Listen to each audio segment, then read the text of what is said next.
The sun rays filtered through his thick hair, clotted together by grease, to illuminate his pocket watch, which finally read only 1 minute after midnight. These fields of tall brown grass, only turned green by the presence of a pitiful creek crawling along the flatlands, inhabited only by snakes and insects, were less than a mile away from where it would all begin. "This is it," Fred said. "No, this isn't it," responded his friend, Anthony. Fred, being a tall, skinny man, stretched his arms out to cast a shadow across the grass and nearly over Anthony as well. "Sure it is! Look at all this land, don't you feel it?" Anthony scoffed. "No way in hell you brought me all this way just to sell me a plot of land like this. Any man would be crazy to want to live here. I'll be crazy before I let you convince me of this." The two men lingered under the sun, sweating through their suits. Anthony, being a tall man in his own right, was a somewhat wider fellow than Fred and was anxious to hear some response so he could get home and have a bath. Fred glanced again at his pocket watch. It wavered slightly when he leaned one way or another, but it was stable around that 1 minute mark. He looked to Anthony and said, "And if I told you there was oil here?" The plot was purchased and the town was called True, after the lies the two had sought to leave behind on the other side of the country. True would renounce evil. True would repel corruption. And True would be good. But for these things they needed people, and people needed homes. Homes needed construction, and construction needed money, but Anthony was not in need of money. He spent it like building towns was already a habit of his, though it certainly wasn't. And Fred's guiding finger pointed him to where to build the church, the roads, the homes, and most importantly, where to leave empty. To someone more experienced in the building of towns, True Town's plan would seem inefficient and disorderly, but Fred did not need or desire their insight. "Well," Anthony shook his head. They were in their shack, where dust flitted between rays of light shining through the outside window. Anthony continued, "I'm the reason we came here. I brought the money. I took on all the risk. Shouldn't I be the one making the decisions here?" Fred's intimidating stature blocked the sunlight, casting a shadow across the table. He smiled from inside the brightness. "I can appreciate that, but let's not forget that I'm as much of a reason we came here as you were. I was the one who picked the spot, which people have been drawn to like flies to a rotting fruit for some reason, even though you thought it was a waste, and I was the one who suggested we start a town in the first place. Fact of the matter, neither of us would be here without the other, and I wouldn't have it any other way." Anthony took a moment to look out the window, and then finally sighed. "All right, you make good points. We're leaving it up to the town? Popular vote, then?" "I'd be happy with the results. I think you'd make a great leader." "I'm sure you would too." Fred followed the stopwatch as its little hand slowly drooped further and further below 10 seconds after midnight with every step he took. The thin and scattered layers of grass barely held back the dry, dead dirt that shifted around his boots. The sun was setting, and soon he'd be feeling hungry enough to run back and find something to eat, but he'd never been this close before. 5 seconds after midnight, the pocket watch read, and Fred saw that he was being led into the forest, and he realized that all the shouting he'd been hearing all this time was the sound of Anthony off in the distance, already making his first speech to the small crowd he'd managed to gather near the church. 2 seconds. Fred began wishing he brought a lantern, but he hadn't expected to go this late, and he couldn't have anticipated having to go this deep into the forest. But he was getting close. He broke into a jog, weaving between tree trunks and nearing some small hill. He was at less than a second now.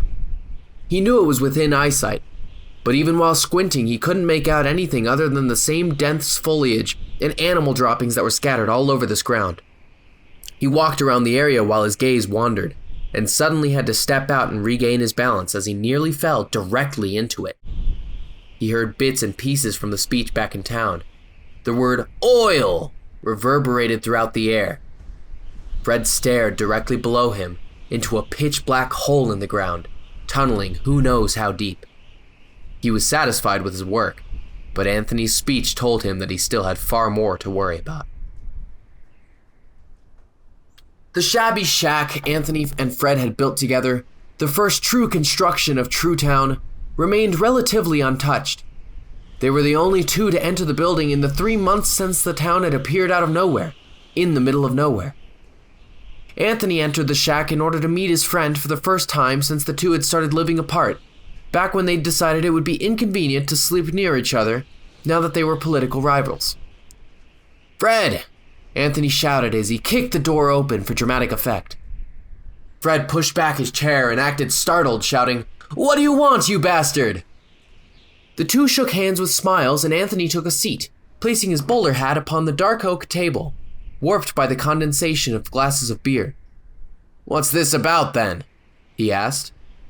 Fred cleared his throat and rapped his knuckles on the wood. "It's about politics, unfortunately. I want to encourage you to adjust your strategy." Anthony furrowed his brow and leaned back. "Adjust my strategy? What do you know about my strategy?" "Only the focus on oil. I know it's a possibility that this land has oil, but if you run on a promise that turns out to be false, it'll be a bad start for the town as a whole." Anthony scoffed.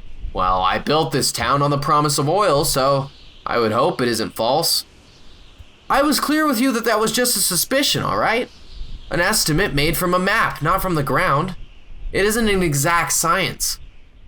"I wouldn't be the first politician to run on a hunch."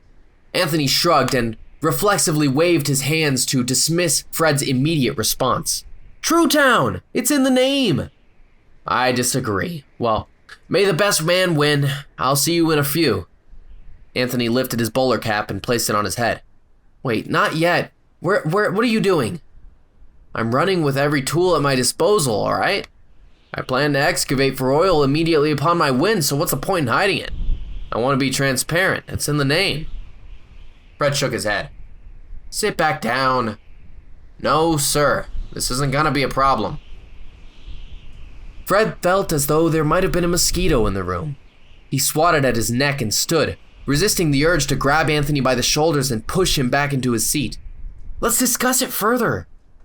Anthony scoffed again. You've raised an issue with no point. There's nothing to be concerned about." "Just sit down and we can talk." Fred's voice trembled as he shouted. "What's going on with you? I'm leaving. This is strange." Anthony opened the door to walk out. Fred followed him out the doorway, desperately trying to think of some good excuse to make him reconsider, but none could come to mind. "Please, Anthony, I'm begging you, just give up on the oil." But it was no use. "See you in a few," Anthony said, and was gone, returning to his campaign all the more invigorated in his pursuit of riches under the surface of True Town, and leaving Fred all the more desperate to keep the surface intact. Fred's first speech was also held directly in front of the church. Anthony's crowd was small, but still could have been considered impressive when held in comparison to the town's population as a whole. The same could not be said for Fred, as hardly anyone showed up to stand in the dirt and look up at him as he shouted from atop a small stepping stool. Among those few people was Anthony himself, squinting up at Fred and trying to fight off the oppressive sunlight that kept worming its way into his pupils. "We don't want to be an oil town," Fred shouted. "Don't let True's skies get clogged by smog." "Then I guess we'll all become fishermen," grumbled one spectator to another, well within earshot of everyone present. "Let True Town be defined by ingenuity, originality, and beauty, not just by the pursuit of these false riches." "What the hell was any of that supposed to mean?" a member of the audience shouted back. "We don't even know if there's any oil at all." Fred waved his arms around frantically, like he was trying to slice the air open with the tips of his fingers. "Anthony is my friend, a good friend of mine, but he's not being honest with you." Anthony clenched his jaw and walked away from the group as Fred continued to cry. "Anthony's a friend of mine, but if he's telling you that there's oil under this ground, then what else will he tell you?" Anthony's speech, scheduled for later that day, had a much larger crowd.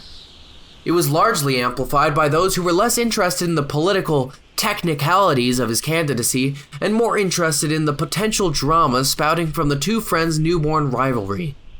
He began with his pre-prepared speech, advertising the limitless potential of the young town's future. But Then he was quickly interrupted by a member of the crowd. "What about Fred? He says he's your friend, but he's calling you a liar." Anthony took a deep breath and looked around at his audience. This was the first moment he'd noticed how much it had grown. The sun beat down on him. There was nowhere he could run for shade. He noticed Fred standing behind the one who asked the question, watching him with his eyebrows raised. Anthony shook his head. "Fred was a friend of mine. Yes, but I don't believe he has this town's interests in mind. I believe he's hiding something, or he has some reason to want to keep this town from prospering like I believe it could."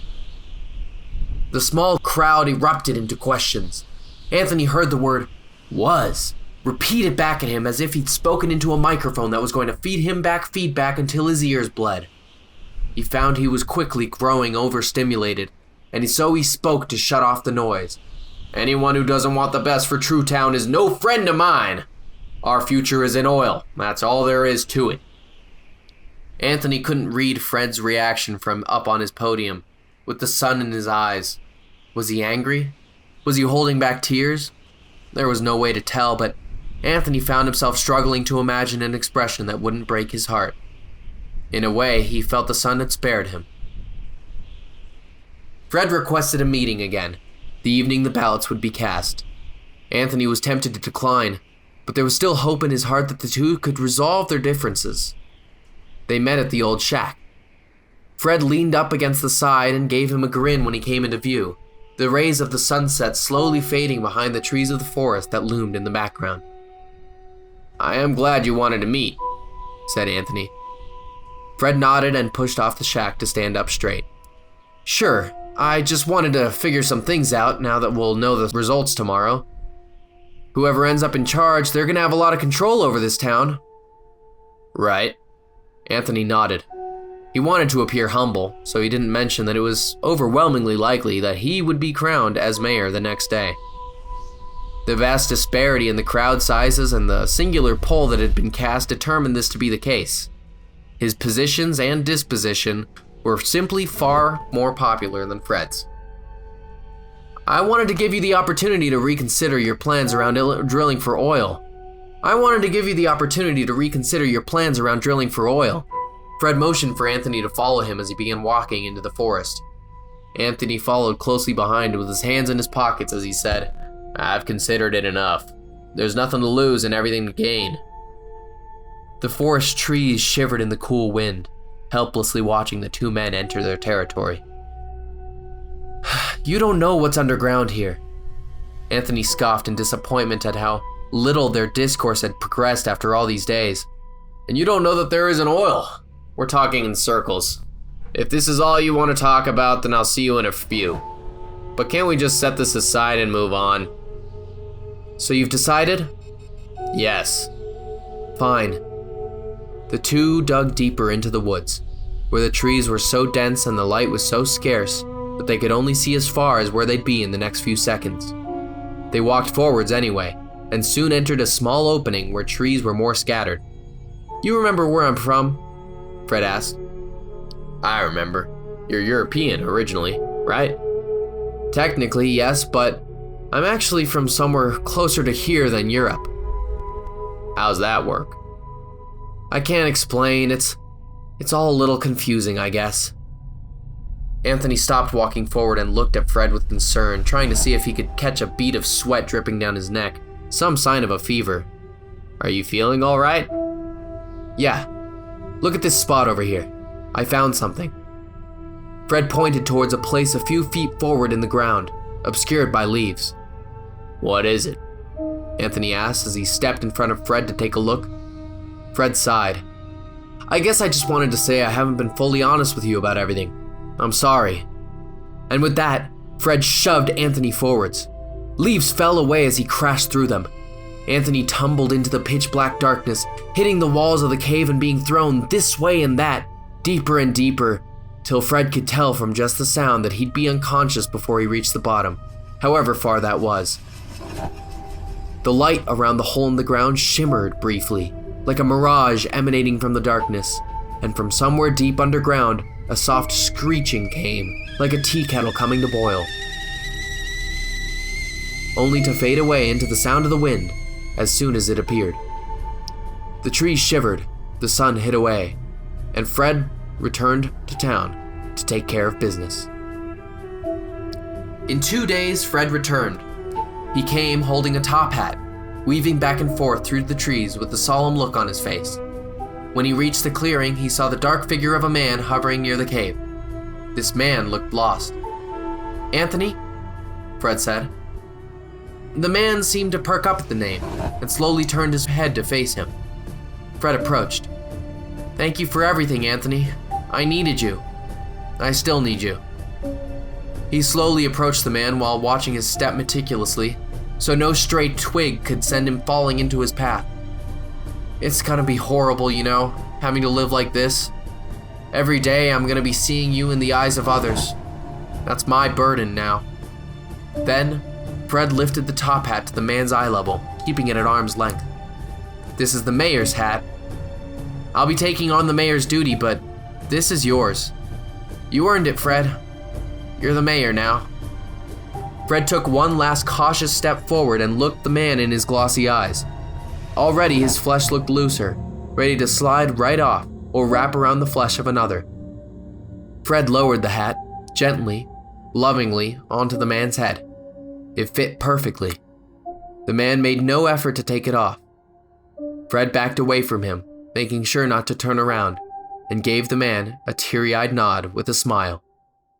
"See you in a few," the man said.